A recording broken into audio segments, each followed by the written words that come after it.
Gerrit, describe for us your vision of a Christmas tree farm / pancake restaurant after a career in the Air Force.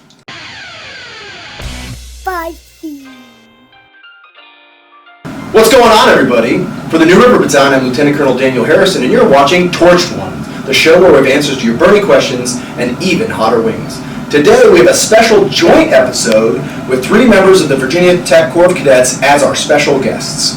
Gerrit Moyar is a native of Mechanicsville, Virginia, and a member of Golf Company in the Corps, as well as 6th Squadron in Air Force ROTC. He's currently the training officer for 2nd Battalion and is the executive officer for the Air Force Special Operations Preparation Team. He's also a former Hokie cheerleader. He attended the Air Force Academy's Free Fall School and Air Force Field Training this past summer. And he's also a proud recipient of the German Armed Forces Proficiency Badge. Jerome Jerry Smith is currently a platoon sergeant in Mike Company in the Corps, and he's the NCOIC of the Esprit team, which are the Corps cheerleaders. He's also the Navy Battalion S1. He aspires to be a 4th-generation sailor in the United States Navy, and I am willing to break bread, or in this case, chicken with him, despite him being from the hometown of my arch nemesis in Annapolis, Maryland. He attended career orientation and training for midshipmen, or Corps Mid, in San Diego, California this past summer. Ben Stein is a native of Morristown, New Jersey, and is also a member of Big Mike in the Corps. He's part of the Marine Corps option cohort in Navy ROTC, and a French speaker that loves to ski. Ben attended Marine Month East last summer and United States Marine Corps Officer Candidate School this past summer. He currently serves as an assistant physical training instructor, so there's a solid chance he's got a bit of a sadistic streak in him. A little bit. Gentlemen, welcome to the show. What's your experience with spicy food? Oh man, pretty limited, to be honest. Well, we're going to expand your horizons today, Gerrit. What about you, Jerry? My family knows it very well, but it is very subpar. They make fun of me because salt is too much for me, so we'll see how we do today. You'll be able to hold this over their heads for the rest of your life. They can never say that you weren't willing to try. That's true, sir. What about you, Ben? So, I guess I've always been a fan of spicy food. I've been to the Middle East a few times, I've dabbled. But, I mean, in terms of actual super spicy food that I've had, I'd say the second hottest sauce at B-Dubs, and that's probably about it. Okay. Well, it looks like we're going to do a lot of discovery learning today. I appreciate you guys agreeing to be on the show. I think this will be cool. Let's eat our first wing. You're going to want to start on the right, and this is the Hokie's hot sauce. That's a big one.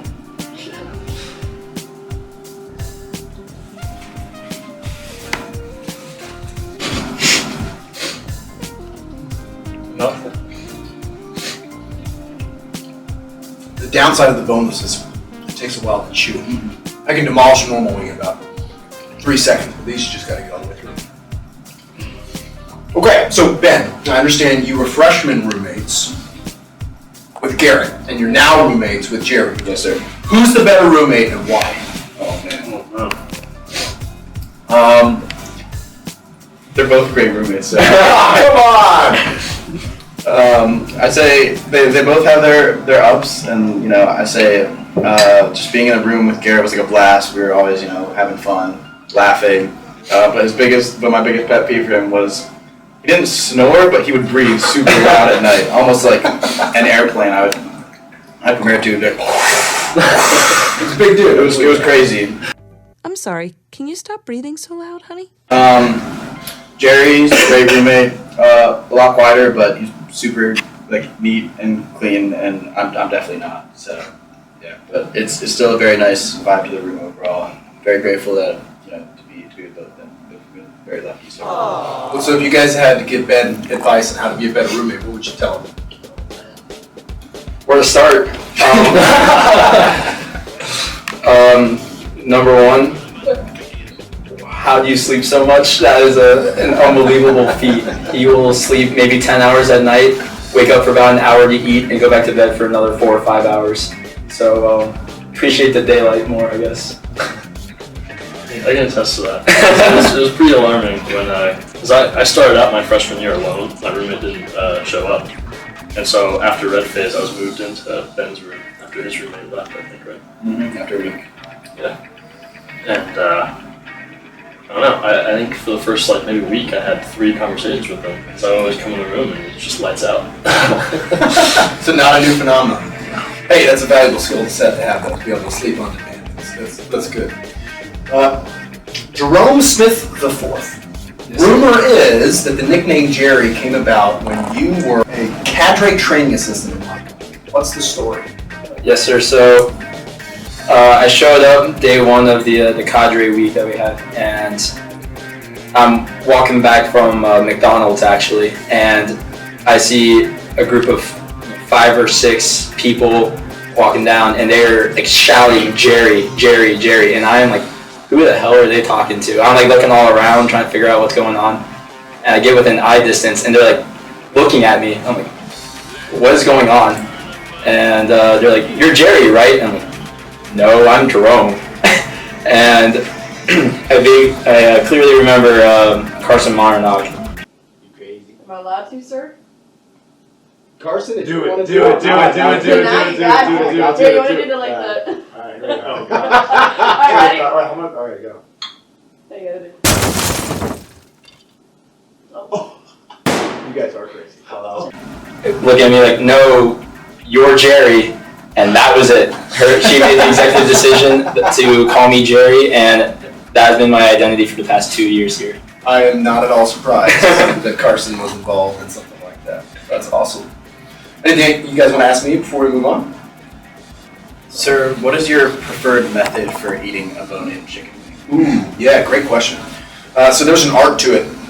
Depending on which style of wing you get, I found the most effective way. One, you got to be careful about your lips, right? So the more contact it has with your lips, the more it's going to burn there, and everything inside is going to burn. So I grab it on the end, and I use my teeth to essentially rip the meat off as I go and go around, suck it all down, chew it up, swallow. You got to get all the meat though. That's critical. I'm not like a crack the bone, get the marrow kind of lunatic, but I do try to get all the meat off of it. I leave the really chewy, not tasty end parts. Outside of that though, it's going down. What about you? I definitely do I kind of push like the meat out from like the middle. Yeah. I'm also a two-hand wing eater. I know a lot of people are one-hand wing eaters, so I keep the other hand free for beverages and stuff. But yeah, I kind of push the meat out from the middle. Once I get all that, then I'll break it in half and just suck all the remains off. Have you ever seen like the meat popsicle technique? You can push the meat down. Like where you like push it to the mixer. I have seen that. I've never tried it. I don't really know how effective it actually is. I should try. I think it works fine when you're not doing crazy spicy food. When you're doing that, that is a recipe for disaster. It's gonna be all over your hands and you're gonna touch your eyes. Like it's gonna happen. By the way, yeah, careful around this. My only experience with the popsicle method was at Buffalo Wild Wings. It was the blazing wing, and I was not aware that was the blazing wing. Someone put it on my plate, totally unprompted. So went crazy, did it. Took about 3 bites, and I just started crying on the spot. So I've made a terrible mistake. Oh, that's awesome. All right, while we jump up, this is Hot Ones Barbacoa. It's a really good kind of barbecue flavor. Really tasty.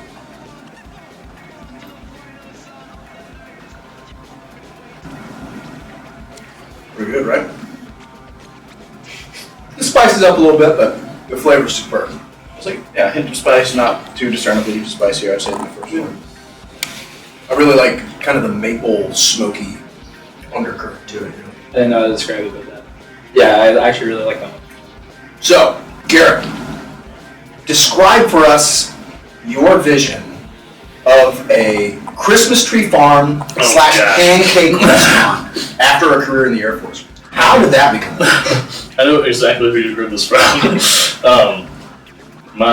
my dream to run this thing because my childhood best friend's dad bought a Christmas tree, I don't know, for lack of better words, dispensary. It's like a corner lot, and it's a family business that he bought out. Okay. And he just hired a whole bunch of high school kids to run the lot. And my town is pretty small, and just about every person in my town buys Christmas trees from this guy for the past like 20 years. And Mr. Previs, that's his name, the guy who bought it out, my childhood friend's dad. This is in Mechanicsville. Yes. Okay. He is now in charge of this thing, and so he has all these guys doing it, and I had an absolute blast running, just tying up trees and putting them on people's cars and just interacting with everyone. The tips weren't bad either. It was a good time. How does that relate to a pancake restaurant? It's an extensive story, so bear with me. But I had a roommate, CJ Gertz, who I'm sure you're aware of, Navy ROTC. But yeah, he wants to run like a brewery when he gets out, and we just had the insane thought on our carpet time. CJ and I would just like lay on the floor after PT sometimes, just lay on the ground and stare at the ceiling and hypothesize plans for after. Solve the world's problems. Exactly. And we were like, let's just combine them. So I can grow my Christmas tree farms, and you can have your brewery or like meadery. ¿Por qué no las dos? And we can sell pancakes, and it'll be the most hip thing in like New Hampshire, which I think is where they grow Christmas tree farms or Christmas trees. And I can just live happily ever after on my Christmas tree farm, and that's the gist of it. But Fascinating. yeah, it really isn't that incredible of a story developing. It's just CJ and I collaborating on our dreams. One of my football coaches has a Christmas tree farm now. He was the JV football coach. Shout out to Coach Eggers. Coach, you're the man. That's awesome. My wife and I have talked about opening. She does a lot of baked goods, and she's really good. There's a reason I'm not like 150 pounds anymore. I know she cooks well. And we would open a whiskey bar / bakery shop. You get the best of both worlds. It's all playground. You just combine Maybe so. other Just aspects. add the whiskey of bar on the Christmas tree farm and the pancakes. Baked goods. I'm digging it. All right, Jerry, what is the trick to mastering the muscle up? And did your ability to do those make you more successful at Courtship Mid this summer? Wow, what a loaded question, sir. Gotta say, the trick to doing the muscle up, a lot of people think get caught on the snatch from when their hands are here getting on top of the bar. So really just doing those partial reps of just trying to get your arms, not pushing up, but just trying to get your arms on top of it. Take it slow and go at it after a while. And as for Courtship, no, I did not get any babes on the beach on Courtship on the beaches of San Diego by doing it. So just a talent that I hope that people here appreciate. Okay. Did you? Was that like a personal goal for you, or a PT goal, or how did that happen? Man, I don't even really know. I just always kind of knew that the muscle up itself was the thing, and so I was swimming in high school, and we were doing one of our dry land activities, and there was a pull-up bar there, and so I was like, I want to see if I can do a muscle up, and it was very nasty, but I did my first one there, and it was awesome and cool experience, and from there I just kind of practiced it more and more, but yeah, that was kind of the fruition of the labor there. Okay, right on. You guys want to talk about?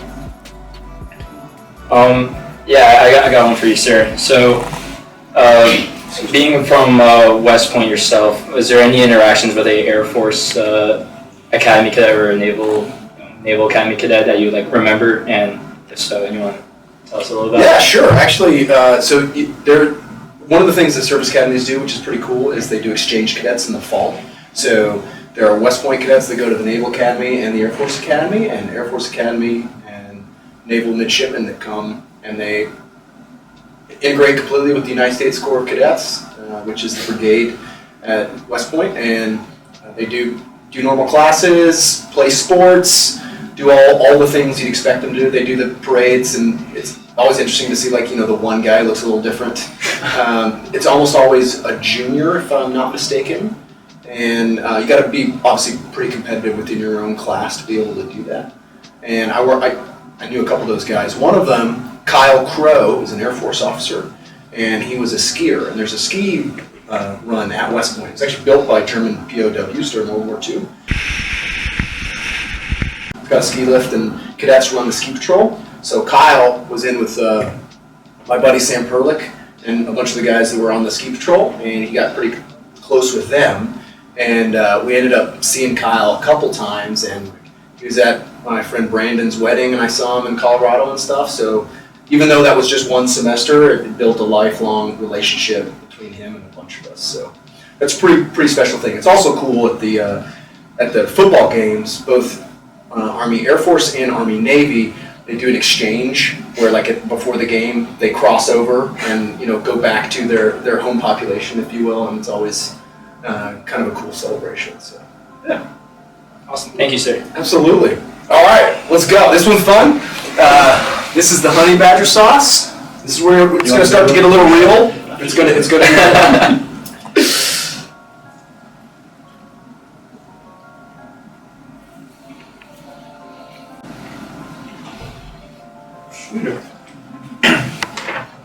Oh man, tastes citrusy.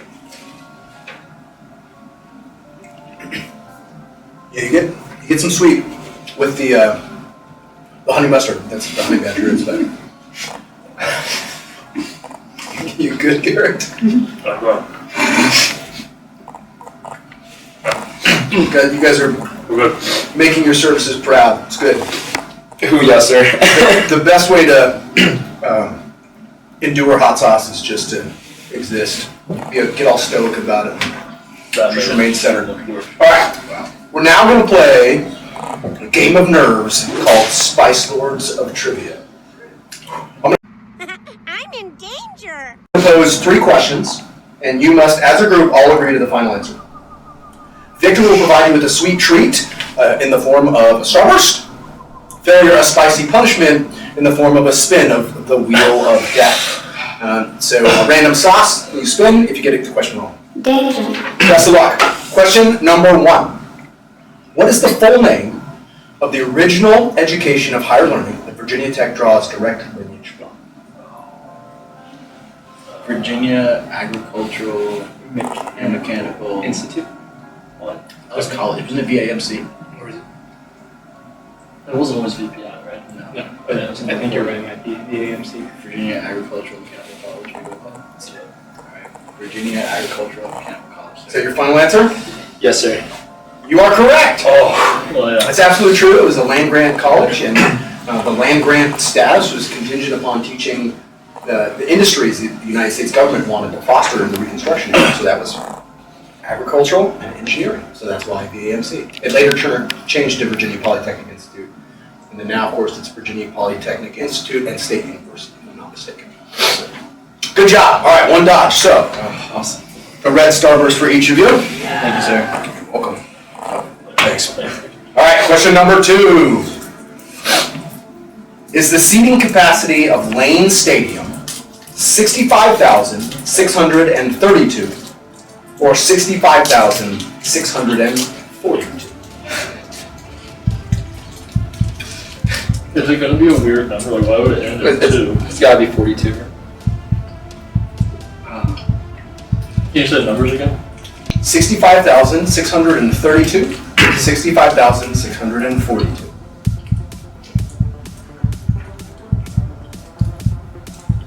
Man, it's a coin toss here. I'm not gonna lie to you. I feel like, Go big or go why home. would the stadium have, like, just those 2 extra? It's going to be 32 or 42. So. Yeah, it's 32 or 42. So it'll end with a 2 minute. Oh, okay. So I say go big or go home. Say 42. Let's do it. That seems pretty big. All right, sure. It is pretty big. I was standing on the field at the first game. That was pretty cool. I was a pregame salute. Unfortunately, gentlemen, it is 65,632. If you'd like to nominate someone to spin the wheel of death, I'll get the chicken. I'll do it. All right. Taco vibes only. That's a pretty good sauce. Congratulations. I do like taco. All right, gentlemen. Taco vibes only. You guys want to dink? Let's do it. It is a delicious sauce, but it Awesome. definitely slaps. Wow.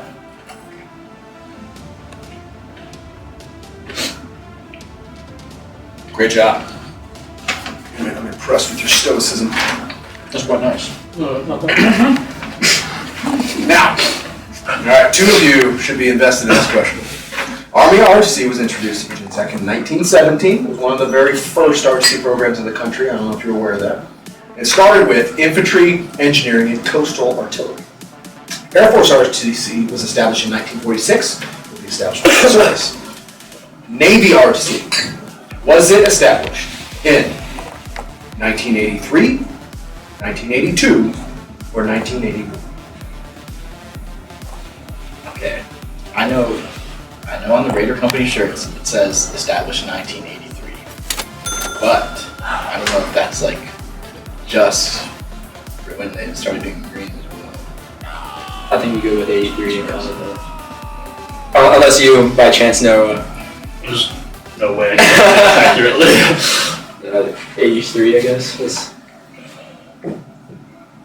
You want to go 82? I feel like it'd be too easy to think about. Should we just go 83? I put my money down 83. Alright, we'll go with 1983. Correct! Congratulations. I'm going to give you both of the other starbursts. You guys have gutted through. I'm impressed. Good job. There you go. Are any of you guys like really struggling with that last one? Yep. Talk about it only is pretty serious. It was good at first, and then It's very misleading. it creeps it on you there. But progressively getting more painful as Yeah, I'm just sitting here and it's You're a member of Cadets for a Cause, Yes, sir. as well as the obstacle course team. And apparently you've earned the nickname Monkey Ben for your ability to circumnavigate obstacles. Very impressive. What drew you to that service organization, and what's the coolest thing you've done with those two organizations? So, for Cadets for a Cause, former cadet, now Lieutenant General Johnson. He founded Cadets for a Cause along with some other friends. And he happened to live right across the hall from myself and Garrett freshman year. Okay. And he was definitely, I would say, a big mentor, inspiration, and friend to me. And, seeing that this was something that he was a part of, really, I wanted to be a part of that with him. So, so I joined the spring of my freshman year and had the opportunity to do plenty of different service projects with them through different groups. Through Sleeping in Heavenly Peace, we've done food drives. We've done yard work for elderly people in the area. Just lots of great opportunities there. That's awesome. And for the obstacle course team, you said was my favorite thing I know. Yeah, what do you think the coolest thing you've done with that? This past week last week we taught some Cub Scouts how to do the obstacle course. So all different ages, from young, I'd say, fairly young. I don't even know how young, maybe like 10 or 11, up until I'd say like in the middle school, teach them how to do it. It was fun, you just pick them up and you just kind of put them on top of the wall. And it was actually really cool seeing them, someone do like the monkey bars like really fast, just they're super light. Yeah. So I'd say just being able just to teach different groups. We're teaching the Radford Police Department SWAT team this Friday. Oh, great. We're doing a sorority right after this. So I'd say just being able to, have a passion for it and teach other people. That's awesome. My kids like to play a game called Dad Jungle Gym, and they will like climb me like I'm a tree or a jungle gym. My daughter can do, she'll hold on to my thumbs and she can do a complete muscle up over and backward.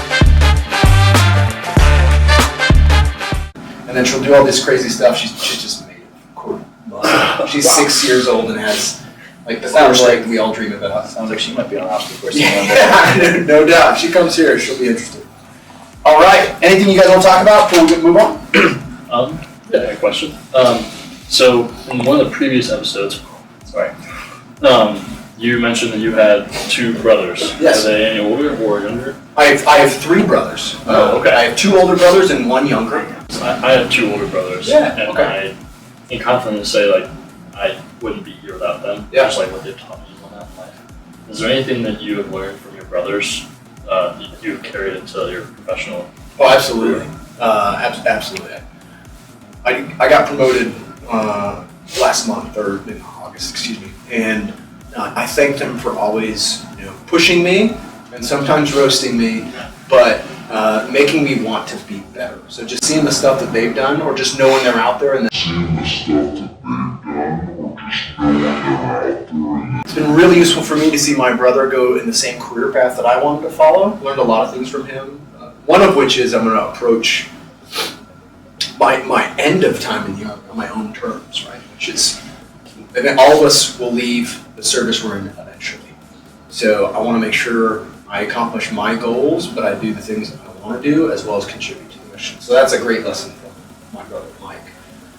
My brother Dave has been through some incredibly adverse things and come out on top, still smiling, still with a good attitude. So that's a great reminder to, get over myself and take care of the people. All right, it's time. This is Zuzu's 7 pot. You guys are doing awesome so far. Good luck. Get the other big one you want. I tried to make a medium. Dink. Has like red flakes on it. It looks extra fancy.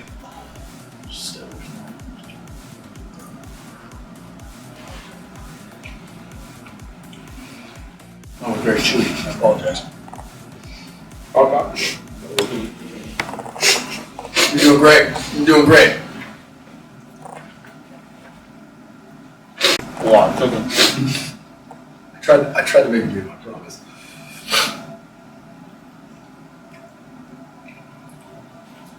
I find that one starts really sweet. I was about to say, the heat starts to build a little bit. This is really going to have to be a creeper because I'm really not feeling it. Oh, so I know. Well, after Taco Vibes only, I don't imagine you feel much to that. Oh, really? That one's That was a very misleading name. Yeah, I think it's either 638 or 641,000 Scovilles, and 7 pot is 620. Oh, okay. So you're in the big boy leagues. Like these are serious sauces. About the taco one and like taco sauce. So that's totally assuming I lucked out and had like the most insane luck of the draw. Well, yeah, it's just with a whole lot of. A lot more bite than I. Yeah, that's not horrific. Gerrit, how did you train for, compete, and win das Abzeichen für besondere Leistungen im Truppendienst, which is the German Armed Forces proficiency badge? Right. Yeah. So we had the opportunity presented to us through AFSOP, the Air Force Special Operations Prep Team, and one of our alumni is currently stationed at Fort Bragg as technically a combat weather officer, so it's joint forces, so he's Air Force, but the station at Army Base.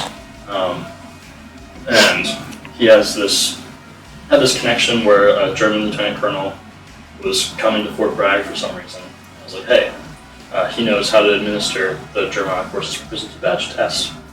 And if you guys want to come down here, we're having a few other ROTCs like Army and Air Force come down and you guys can try it out. And we're like, yeah, why not? And there's only like 4 people on AFSOP, so we opened it up to the rest of the wing. And we had a pretty good turnout. And we all went down to Fort Bragg, and it was really just, I think it was a strange test, to be honest. I don't know if any of you guys know about it, but it's just shooting a pistol from different distances, 1,000-meter run, like suicide sprints back and forth, but you have to like, every time you come back to where you started, you have to jump on the ground and clap behind your back and then go again. And you had to do like 5 of them in like 40 seconds, which was absurd. Like no, out of everyone that was there, no one got it. No one got like the goal into time.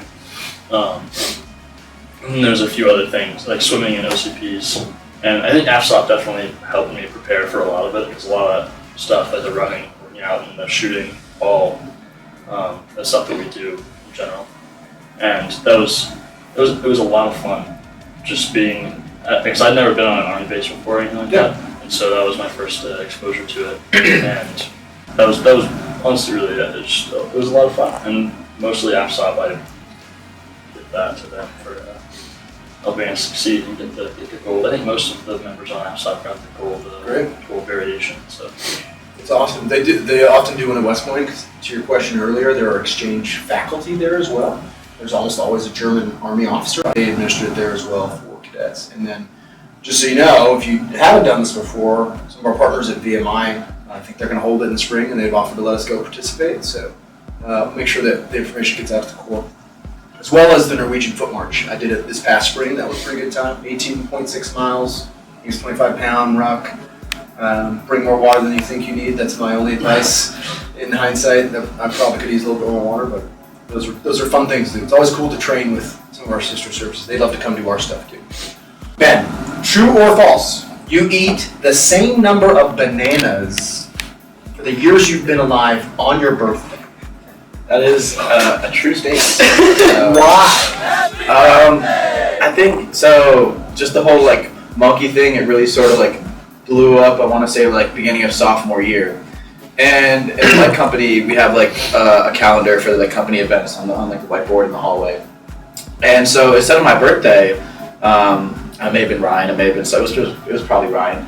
He wrote 20th Banana Day instead of 20th birthday, and then it's sort of like what if like it is 20th Banana Day? I guess we got to eat 20 bananas for 20th Banana Day, and then 20 bananas for 20th birthday, 21st or 21 bananas last year for 21st birthday, and then got 22nd Banana Day coming up in a few weeks, so it's gonna get excited for that. So.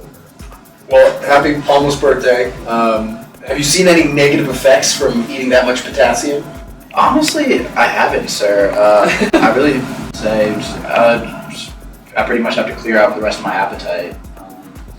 I will say they actually digest really fast, so I do actually end up being pretty hungry throughout the day, even though I'm eating a ton of bananas.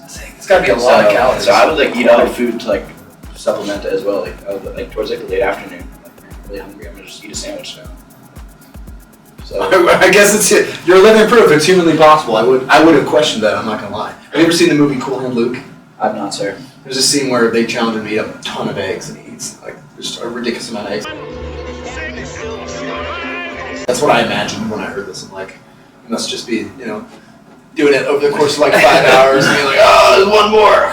Trying to crush it. I usually have I started at like midnight, so I'll eat a few, and then I'll go to sleep, and then I'll restart the next morning.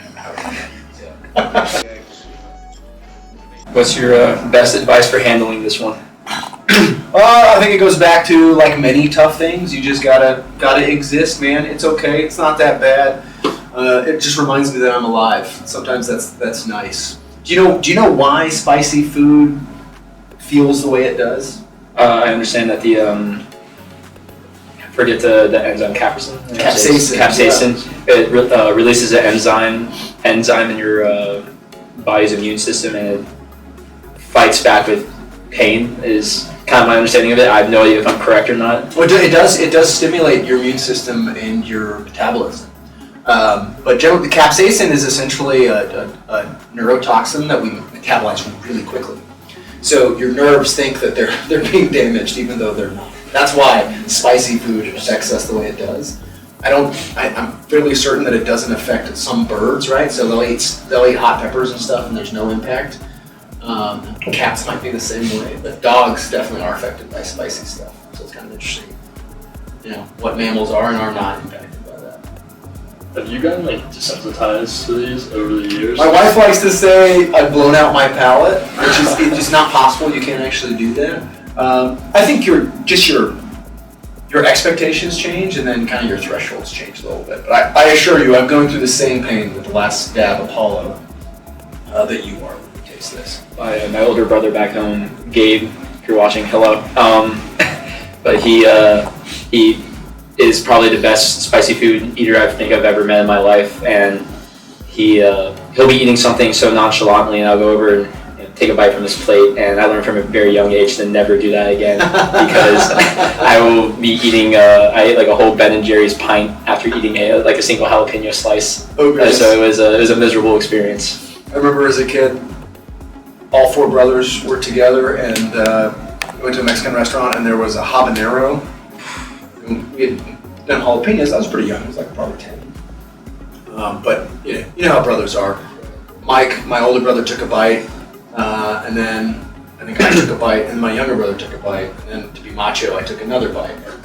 At that point in life, that was one of the dumbest and most painful things I had done. That was not a great time.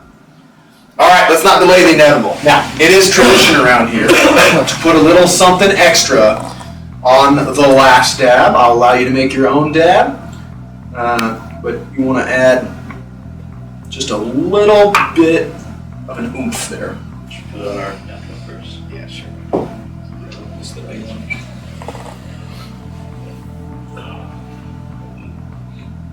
Do as much as you want, or as little. Oh my God! Whatever your pride can Go make big or go home. It's good. It's good. It's already got plenty of last dab on it. So.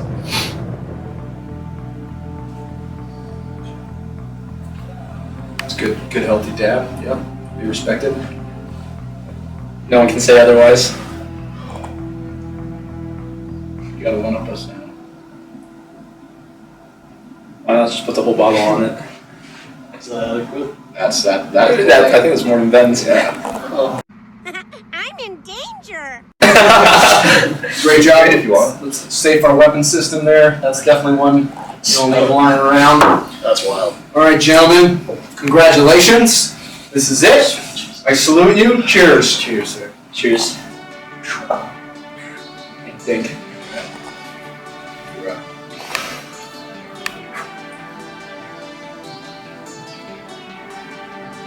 Oh, holy hell.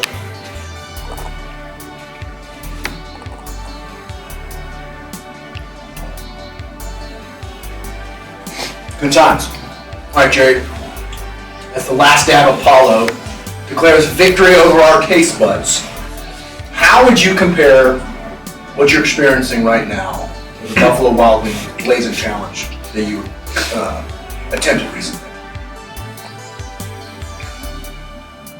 It's nice. Wow. This one, oh my god. Oh my god, I'm so sorry. I can't think right now. Yo, watch your eyes. Watch your eyes.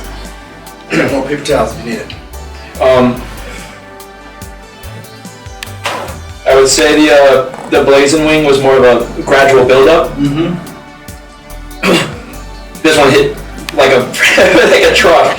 It's definitely a lot hotter. I'm sorry to give B-dubs at this service, but the hot ones, Apollo sauce, that one takes the cake. This thing is boiling in my mouth. I can't think. I'm speaking as just a fill of air. Boiling in my mouth. I can't think. I'm speaking as just a fill of air. Are any of you guys doing the Spice Invaders right now? The chili and D2? My friend is trying to make me do that, and I said, no, this is all I'm gonna do. I might go and visit. Oh my gosh. It's all good, man. My there's more milk.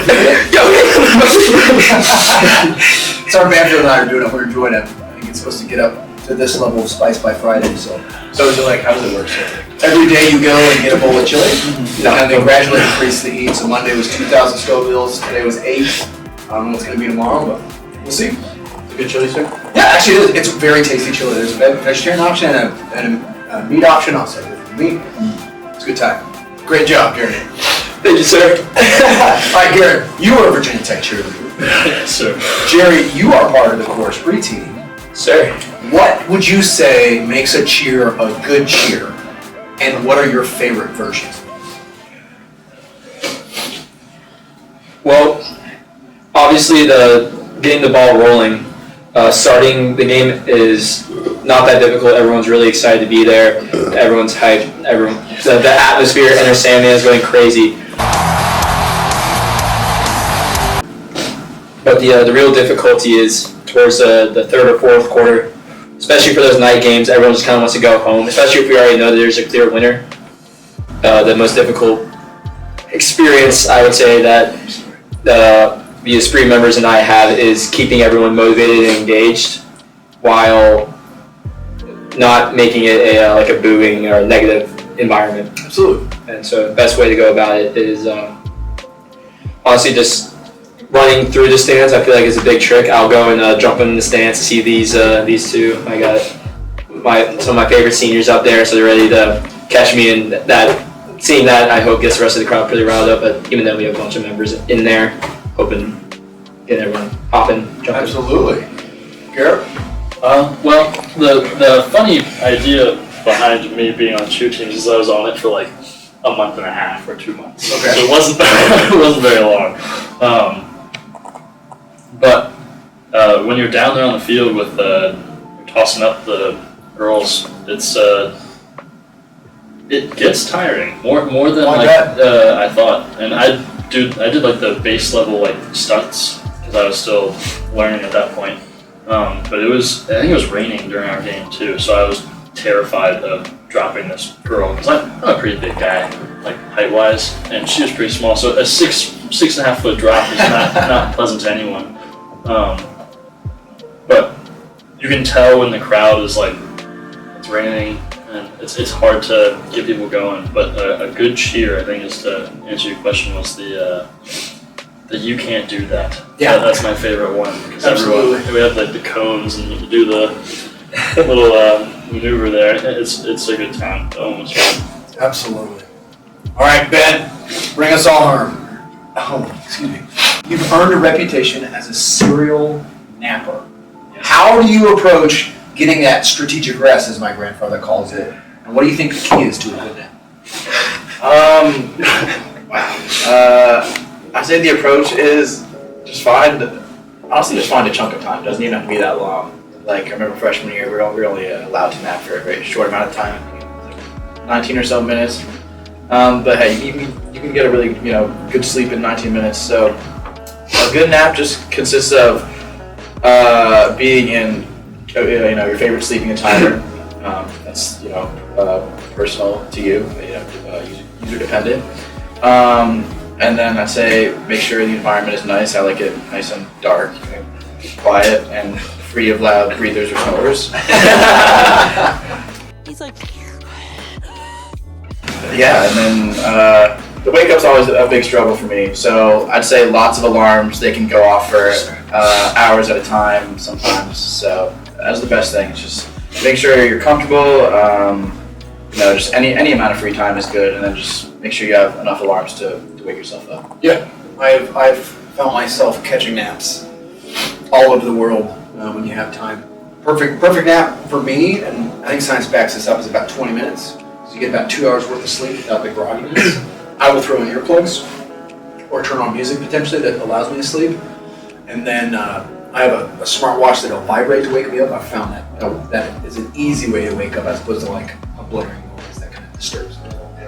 Yeah. At OCS, I was so tired. I fell asleep standing up. So it doesn't get like that here, but it was pretty crazy here. I feel that. I fell asleep rock marching at Ranger School.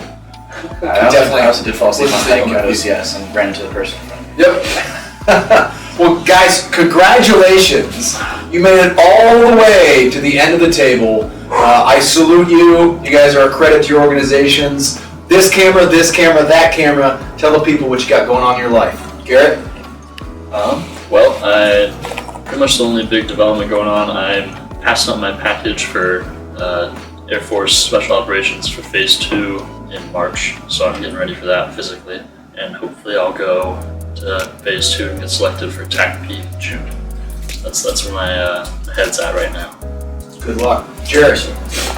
Coming next summer, I'm hoping to go on my first class cruise, get a lot of experience, hope to get aviation, as that's a kind of what I want to do in the Navy. It's a big objective, and just want to say go Hokies and Navy Battalion. Love you guys. Hope you guys see this video and don't laugh at me too hard. Right on. So I'm going to be here for 5 years, so I got a whole another year next year, but then after that, I'm going to be going to TBS, a 6-month-long school, and then hopefully going to get infantry as my MOS, and then, go on from there, IOC. Best luck. Gentlemen, I'm confident that our future is in good hands with you guys at the helm. Everybody, I hope you enjoyed this as much as we did. River Forge, have a great day.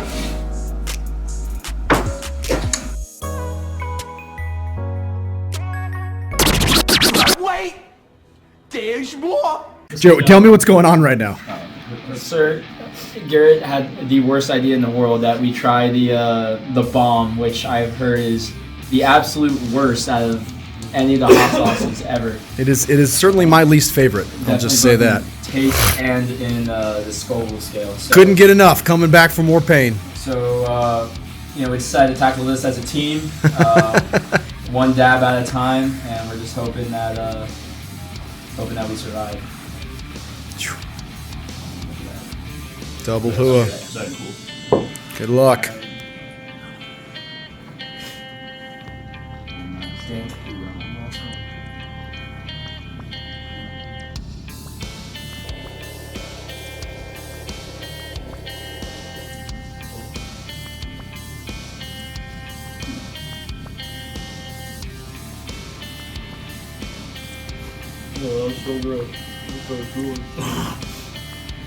This is a sauce that made Shaq do the like second take, if you've seen that before.